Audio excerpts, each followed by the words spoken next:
Alpha alpha education का सबसे उज्जवल दीप, यहाँ हंसते खेलते बने फ्यूचर सुरक्षित।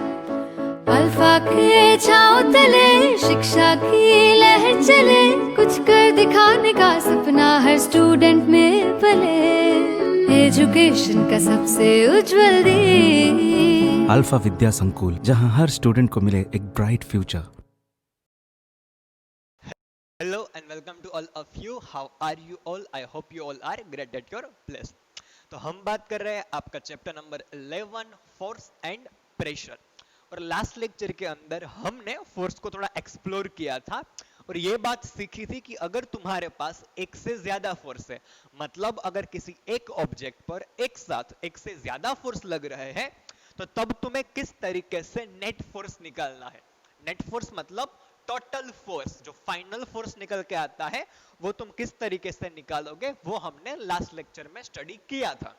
जो कॉन्सेप्ट यूज हो रहा था वो ये था कि if the direction of the two forces, मान लो अगर किसी एक ऑब्जेक्ट पर दो फोर्स लग रहे हैं, if the direction of both forces are in the same direction, then you will simply add the force, and if the direction of force is opposite to each other, then you have to take difference of the forces and then you will get the final net force.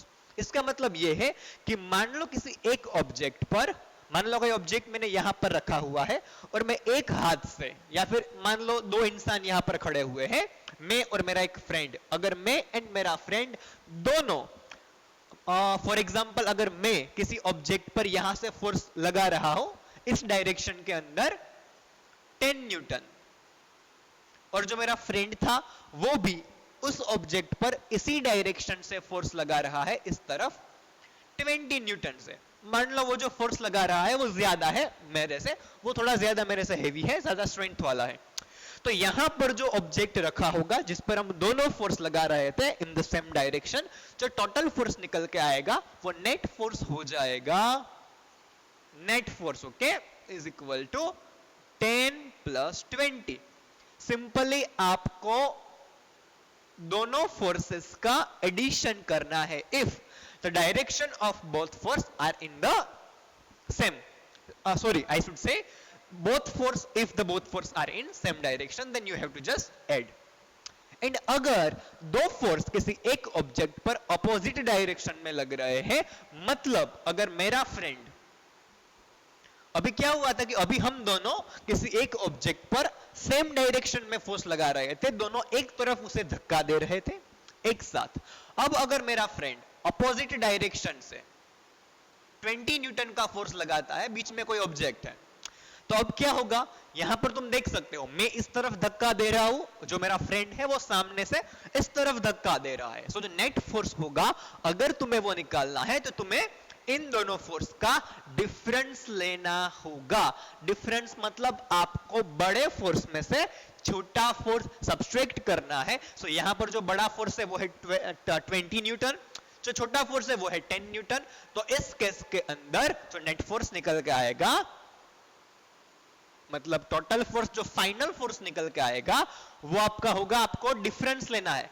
Difference मतलब you have to subtract the smaller one from the bigger one, or I should say from a larger. तो यहां पर 20 minus 10 होगा।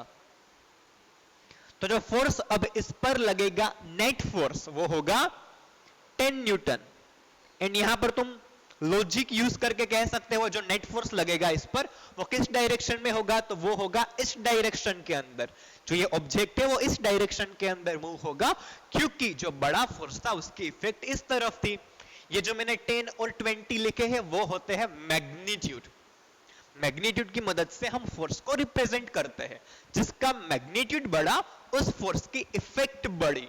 यहां से तुम्हें feel आनी चाहिए कि जो 20 न्यूटन का फोर्स होगा उससे जो धक्का लगता है उसकी जो स्ट्रेंथ होगी, उसकी जो इफेक्ट होगी इस 10 न्यूटन के फोर्स से दुगनी होगी, ज्यादा होगी। एंड दैट्स व्हाई जो ज्यादा इफेक्ट थी उसी की डायरेक्शन में नेट इफेक्ट जाएगी। ये जो ऑब्जेक्ट था वो इस तरफ आएगा।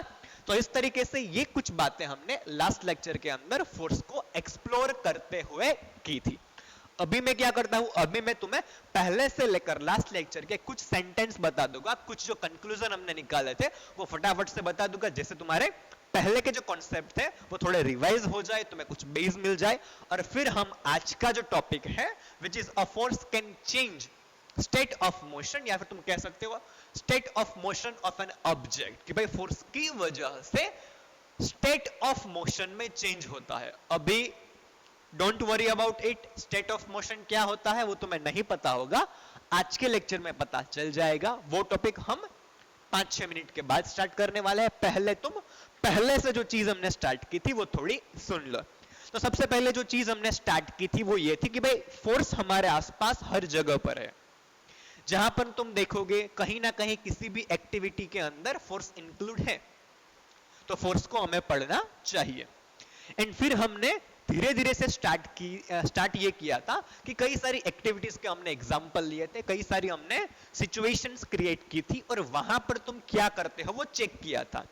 तो जो कंक्लूजन निकल के आया था जो एक्सपेरिमेंट पर से, वो ये था कि तुम कोई भी एक्शन परफॉर्म करो, पिकिंग या फिर शटिंग या फिर पुशिंग, पुलिंग, हिटिंग, कुछ भी, जब तुम कोई एक्शन परफॉर्म करते हो तो उसकी वजह से किसी ऑब्जेक्ट पर या तो पुश लगता है या फिर तो पुल लगता है।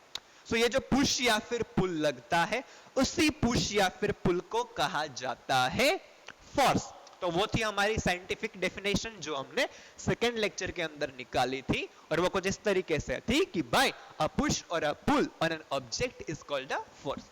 तो पहले तुम्हें फोर्स क्या है वो पता चल गया, उसके बाद भाई फोर्स क्या है वो तो जान गए, लेकिन फोर्स लगता कब है, किस तरीके से लगता है, तो वो जानने के लिए हमने दूसरे कई सारी एक्टिविटीज की थी। जो हमारी कार वाली एक एक्टिविटीज हमने वहां पर तुम्हें ड्राइंग बना के दिखाई थी कि अगर कोई कार रुक जाती है और अगर तुम्हें उस कार को चलाना है, अगर तुम्हें उस कार को आगे मूव करना है, तो उससे तुम दूर खड़े रहकर सिर्फ चिल्लाओगे तो कार नहीं आगे बढ़ेगी। उस कार को आगे बढ़ाने के लिए तुम्हें क्या करना होगा, तो भाई तुम्हें उस कार के पास जाना होगा और फिर तुम्हें उस कार को धक्का देना होगा। तो ये जो धक्का लगा, तुम्हें उस कार को टच करना पड़ेगा, मतलब। और एक एक्टिविटीज हमने देखी थी, लेकिन जो कंक्लूजन था वो ये था कि अगर दो ऑब्जेक्ट के बीच में इंटरेक्शन होता है तभी वहां पर फोर्स लगता है। सो ये बात दिमाग के अंदर अच्छी तरीके से फिट कर लो। सेकंड कंक्लूजन इज दैट कि अगर फोर्स लगता है तो वहां पर दो ऑब्जेक्ट बीच में कहीं ना कहीं इंटरेक्शन होना चाहिए। विदाउट इंटरेक्शन फोर्स पॉसिबल नहीं है। डन। तो फोर्स कैसे लगता है, दो ऑब्जेक्ट के इंटरेक्शन की वजह से। ओके तो ये बात में पता चल गई थी कार वाले एग्जांपल से। फिर हमने स्पिन वाला एग्जांपल भी लिया था, देन टग ऑफ वार वाला एग्जांपल भी लिया था। रोप की वजह से दोनों इंटरेक्ट करते हैं, दोनों टीम्स, जिसकी तरफ ज्यादा फोर्स होगा उसकी तरफ जो तुम्हारा सिग्नल या फिर बीच में जो तुमने कुछ भी रखा था वो उसकी तरफ जाएगा, उसकी तरफ पूरी रोप चली जाएगी जो ज्यादा जोर से खींचता है। तो भाई इससे हमें पता चला था फोर्स कब परफॉर्म करता है, तो जब इंटरेक्शन होता है।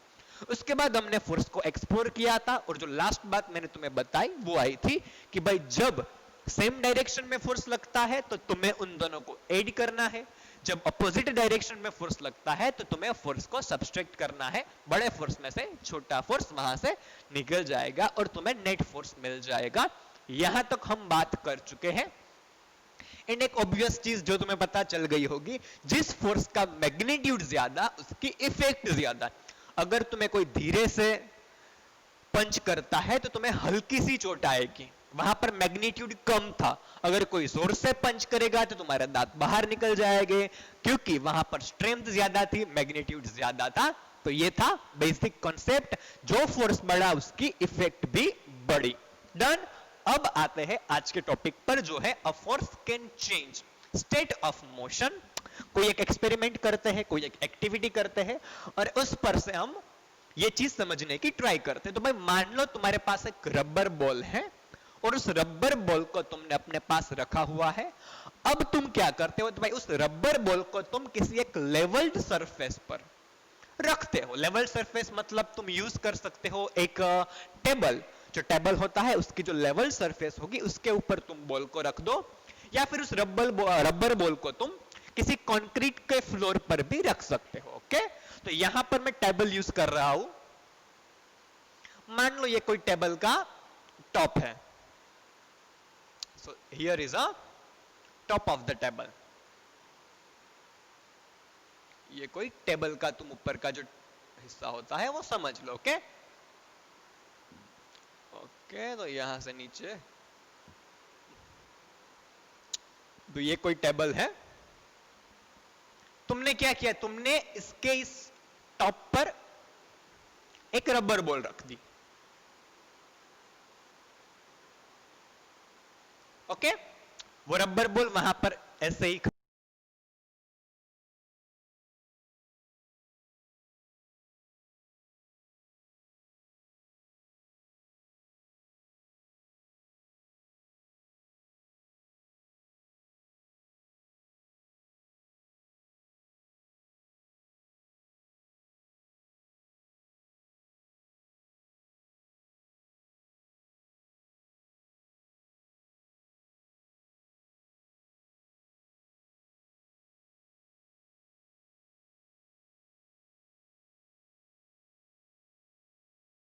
खड़ी हुई है।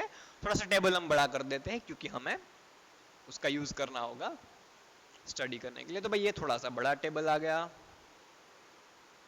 और ये उसके लेग्स। फाइन। तो भाई एक तुम्हारे पास टेबल है ये, और उसके टॉप पर तुमने एक बॉल रखा है। टेबल यूज करने की वजह यह है कि हमें एक फ्लैट सरफेस चाहिए, उस पे कहीं पे भी बीच में गड्ढा या फिर स्लोप नहीं होना चाहिए, एकदम लेवल सरफेस तुम्हें चाहिए थी।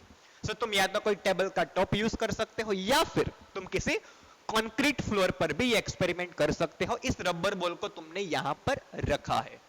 अब तुम क्या करोगे, अब तुम हल्का सा इस रबर बॉल को पुश दोगे, मतलब मैं हल्का सा इसे धक्का देकर फिर यहां से निकल दूंगा। अब मुझे पता है जब मैं इस रबर बॉल को हल्का सा धक्का दूंगा तो ये रबर बॉल जो है वो इस फ्लैट सरफेस पर आगे बढ़ना स्टार्ट हो जाएगा। मान लो वो धीरे धीरे से आगे बढ़ना स्टार्ट हुआ और यहां पर पहुंचा। ओके, ये रबर बॉल हमारी, पहले मैंने यहां से इसको पुश किया था हाथ की मदद से, पुश करने की वजह से ये बॉल से आगे स्पिन होता हुआ यहां पर पहुंच गया। अभी भी स्पिन होते हुए वो आगे जा रहा है। ओके, अब मैं क्या करता हूं, जब वो यहां पर थोड़ा आगे पहुंच गया, अब मैं फिर से उसको जेंटली और एक पुश दूंगा। क्या करता हूं, बॉल आगे जा रहा है, मैंने उसको पुश किया था, अब मैं उस बॉल को जब वो आगे बढ़ रहा है तब फिर से एक बार उसकी जो मोशन है, उसकी जो डायरेक्शन है, उसी की तरफ फिर से एक धक्का दूंगा। ऐसा, पहले मैंने हल्के से धक्का दिया, वो आगे बढ़ा, फिर मैंने उसको वापस से उसकी उसी डायरेक्शन के अंदर धक्का दिया, तो क्या होगा, तो भाई तुम्हें पता है जब तुम फिर से धक्का दोगे तो जो बॉल था वो अब तेजी से आगे बढ़ेगा। इस धक्के की वजह से जो बॉल था पहले मूव हो रहा था उसकी स्पीड इंक्रीज हो जाएगी। तो भाई फिर से एक धक्का दे दिया यहां पर, तो जो स्पीड थी वो इंक्रीज हो गई। ओके, ये स्पीड का एरो, पहले वो धीरे धीरे जा रहा था, फिर तुमने फिर से एक फटका दिया, फिर से एक धक्का दिया, फिर से एक पुश दिया। सो ये जो तुम्हारा पुश था उसकी वजह से इसकी जो स्पीड थी वो बढ़ गई, फिर से वो आगे जा रहा है अब तेजी से। वाह वाह, और तेजी से आगे बढ़ रहा है। ओके, अभी 2 एरोस और ये बॉल और आगे जा रहा है, उसकी स्पीड बढ़ चुकी है। अब तुम क्या करते हो, अब मैं दूसरी डायरेक्शन में आ जाता हूं यहां पर, पहले मैं वहां से धक्का दे रहा था, अब मैं क्या करता हूं, जब ये बॉल तेजी से इस टेबल पर जा रहा है, मैं बीच में अपना ऐसा हाथ रखकर, फिर जब वो उसे टच करेगा तो टच, जैसे ही उसने टच किया मैं हाथ को वापस ले लूंगा। मैंने उसको थोड़ा सा यहां पर रखा, उसको मैंने, तुम कह सकते हो आगे बढ़ने से थोड़ा अपोज किया, फिर मैंने उसे हाथ को ले लिया। तो ये जो बॉल था वो तुम्हें पता है अपोजिट डायरेक्शन में ऐसे ऑब्स्टिकल आ गया तो यहां पर हल्का सा टकराया होगा, और जब वो टकराया तो मेरे हाथ की वजह से उस पर थोड़ा सा फोर्स लगा, यानी हाथ उसको अपोज कर रहा था, तो जो उसकी स्पीड ज्यादा थी वो डिक्रीज हो गई होगी।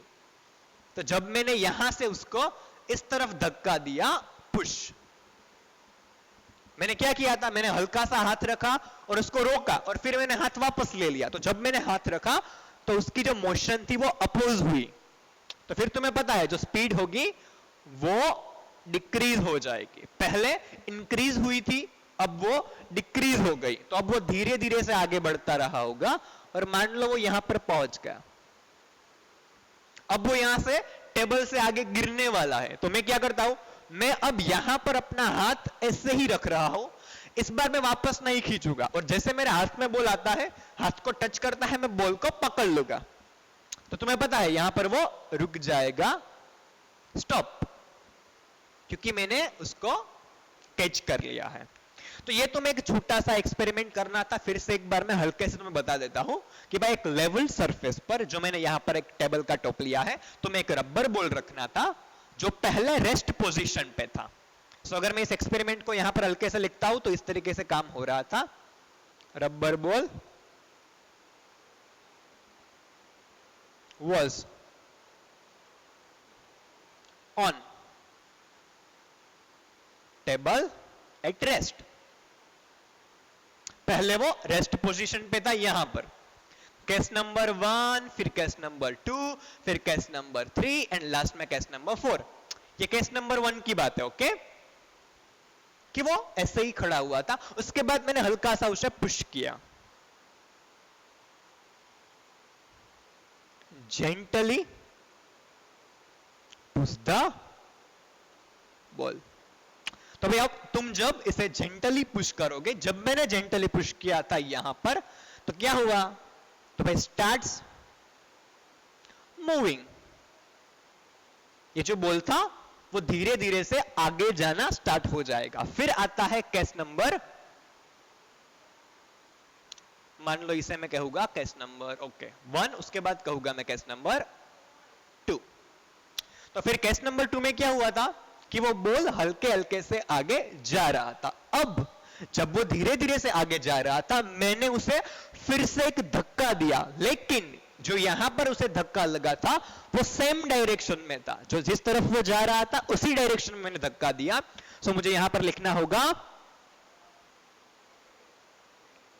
Push it again in the direction of motion. इससे क्या हुआ, तो भाई इससे ये जो बॉल था उसकी स्पीड बढ़ गई, उसको फिर से धक्का मिला, स्पीड इंक्रीजेस, ओके।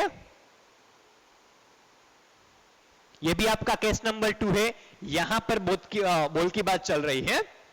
फिर तुमने क्या किया, तुमने उसको हल्का सा अपोज किया जब वो यहां पर पहुंचा, कि oppose the ball by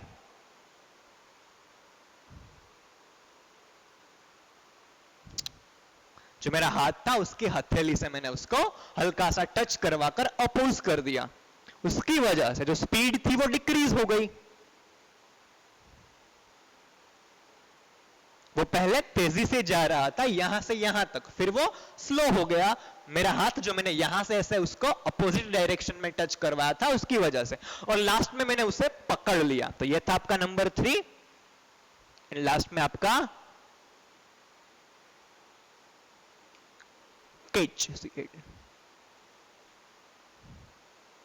catch the ball. उससे क्या होगा, इट स्टॉप्स, वो रुक जाता है वहां पर। तो ये आपका पूरा का पूरा एक्सपेरिमेंट था। तो भाई इस एक्सपेरिमेंट में अगर तुम अच्छी तरीके से थोड़ा सा इसको अगर तुम एनालाइज करते हो तो तुम्हें 3 चीजें पता चलती है। फोर्स की वजह से क्या हो रहा है, तो भाई पहले तो वो रेस्ट पे था, फोर्स लगाने की वजह से जब जब मैंने उसे पुश किया उस पर फोर्स लगा, ओके। या तो लगेगा वो सेम डायरेक्शन के अंदर या फिर वो लगेगा अपोजिट डायरेक्शन के अंदर। तो जब मैंने उसे पहली बार पुश किया तो फोर्स की वजह से वो रेस्ट पर से मूव होने लगा। उसके बाद जब मैंने सेम डायरेक्शन में वापस से पुश किया तो उसकी स्पीड बढ़ गई। उसके बाद जब मैंने उसको अपुश किया हल्का सा तो उसकी स्पीड डिक्रीज हो गई, और लास्ट में मैंने उसको रोक दिया, मतलब वो वहां पर स्टॉप हो गया। तो इस पूरी कंडीशन के अंदर, इस पूरी सिचुएशन के अंदर तुम एक चीज देख पा रहे हो, फोर्स की वजह से या तो कोई ऑब्जेक्ट रेस्ट पे था तो मूव होगा, अगर वो एक स्पीड से जा रहा था तो उसकी स्पीड इंक्रीज हो सकती है, या फिर उसकी स्पीड डिक्रीज भी हो सकती है फोर्स लगाने की वजह से, या फिर फोर्स की वजह से वो ऑब्जेक्ट रुक भी सकता है। सो भाई इस तरीके से हम फोर्स को यूज करके अलग अलग तरीके से किसी ऑब्जेक्ट की स्पीड को चेंज कर सकते हैं। So I can write that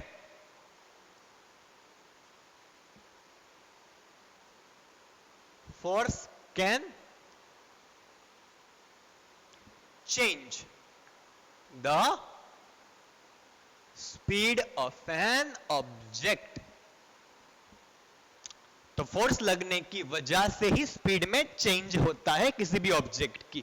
अगर वह रुका हुआ है तो वो स्टार्ट हो जाएगा मूव होना, अगर जा रहा है तो तुम सेम डायरेक्शन में अप्लाई करोगे तो और तेज जाएगा, अपोजिट डायरेक्शन में अप्लाई करोगे तो वो डिक्रीज होगी स्पीड, हल्का सा धीरे हो जाएगा, और अगर तुम उसे रोकना भी चाहते हो तो तुम फोर्स लगाकर रोक भी सकते हो। तो ये हमने इस एक्सपेरिमेंट पे से इतनी सी चीजें सीख ली। अब क्वेश्चन ये आता है कि सर क्या फोर्स लगने की वजह से सिर्फ और सिर्फ स्पीड में ही चेंज होता है? स्पीड के अलावा भी कोई और चीज है जिसमें तुम चेंज कर सकते हो? तो भाई वो पढ़ने के लिए, वो समझने के लिए अब तुम एक दूसरा एक्सपेरिमेंट ट्राई करो। दूसरे एक्सपेरिमेंट में तुम्हें क्या करना है, फिर से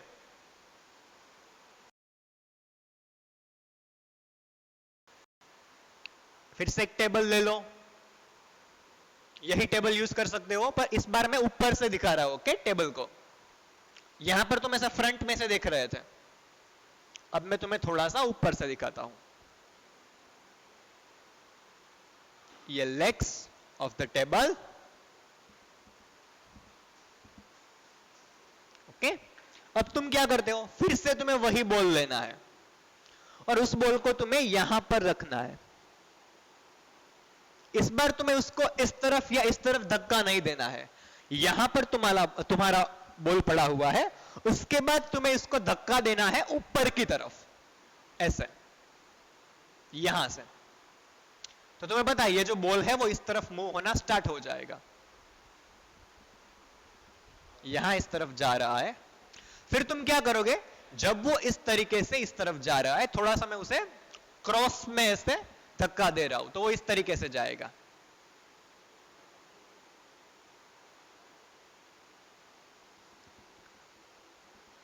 फिर अब मैं क्या करता हूं, अब मैं किसी रोलर या फिर स्केल को यूज करके, किसी एक स्केल या फिर रोलर को मैं इस तरीके से बीच में रख देता हूं पकड़ के। तो ये कोई स्केल या फिर रोलर, ओके? या फिर तुम यूज कर सकते हो स्केल। तो अब क्या होगा, ये जो बॉल है वो इस तरफ मूव हो रहा है, जाएगा जाएगा जाएगा और यहां पर पहुंचेगा तो क्या होगा, तो भाई यहां पर पहुंचने के बाद वो इस स्केल के साथ टकराएगा। अब स्केल तो वहां पर तुमने पकड़ कर रखी है, सो अब क्या होगा कि भाई अब ये बॉल इस तरफ नहीं जा रहा है, लेकिन क्या होगा, यहां से ये बॉल टकरा कर फिर इस तरफ आना स्टार्ट हो जाएगा। ये हम कई बार करते हैं रेगुलर लाइफ में, ये चीज हम देखते ही है।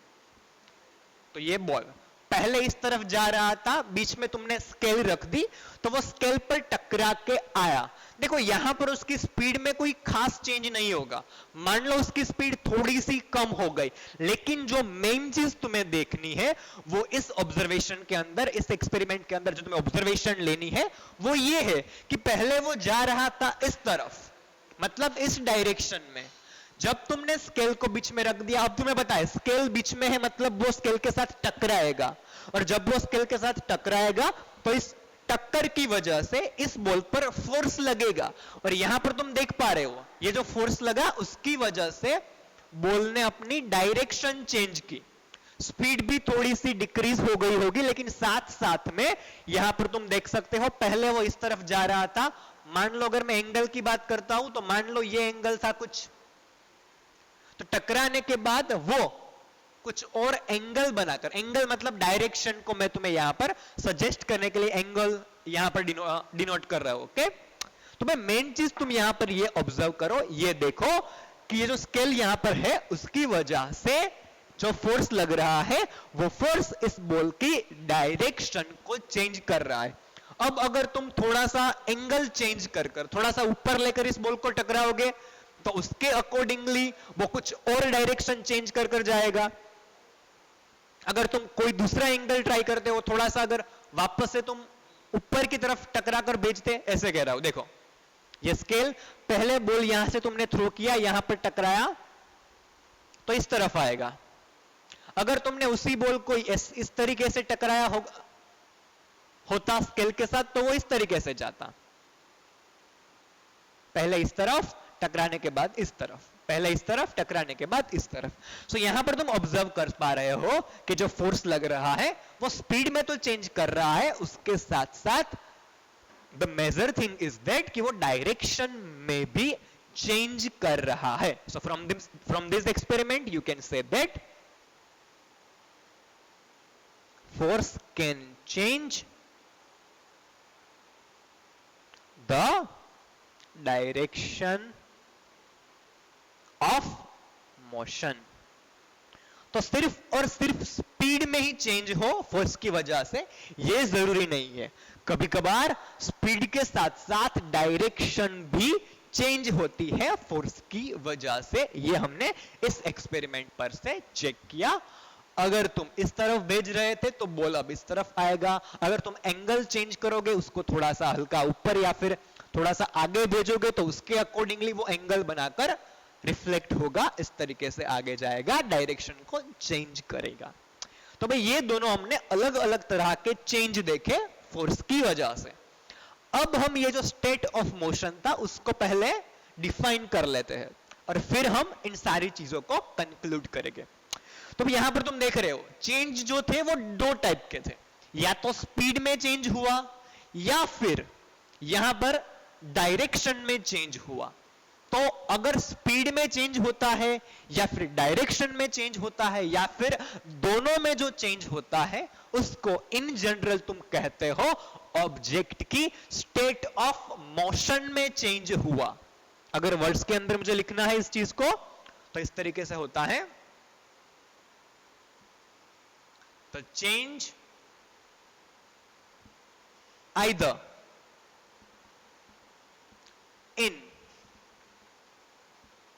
its speed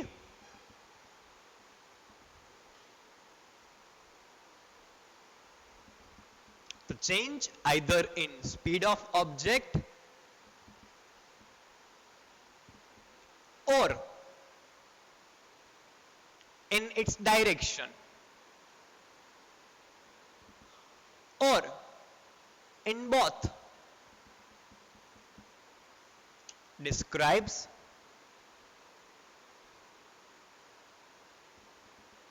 as a change in state of motion। ये मोशन में चेंज होता है फोर्स की वजह से।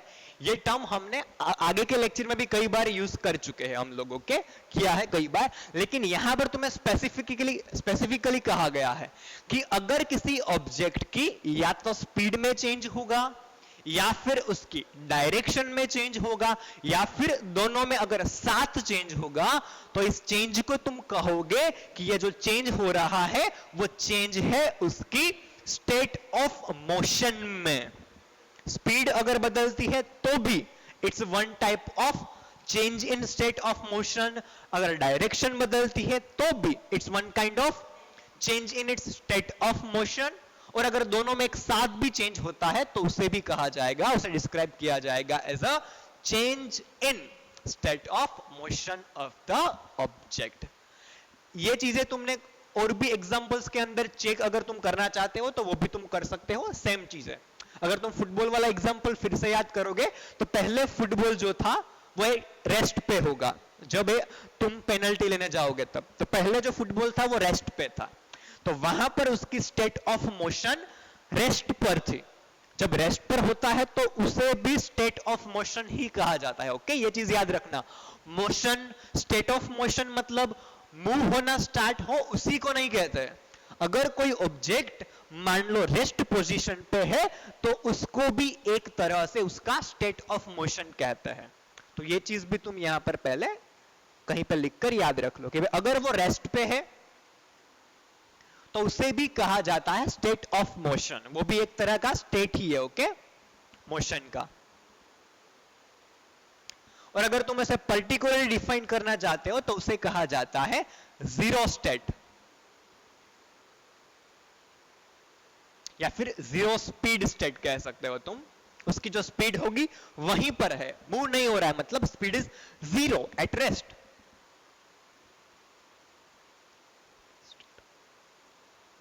तो जो फुटबॉल का बॉल होगा वो पहले रेस्ट पे होगा, so it's a zero speed state.